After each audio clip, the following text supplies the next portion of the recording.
انتوا تعرفوا ان مش احمد عز بس هو اللي اتبرى من ولاده. الفنانة هند رستم عانت من نفس المشكلة.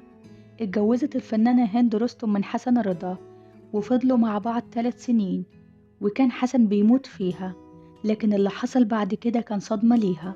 بمجرد ان هند قالت لحسن رضا انها حامل، لقت منه رد فعل غريب، وقال لها ساعتها: حامل ايه؟ لا، انا مش عاوز عيال. وطلب منها انها تنزل البيبي.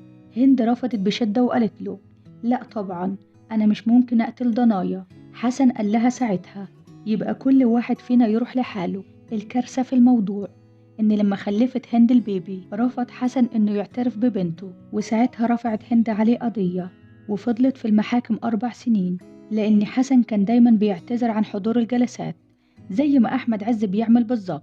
وقفت هند تعيط قدام القاضي لحد ما في النهاية أثبتت نسب بنتها بسنت لأبوها حسن رضا.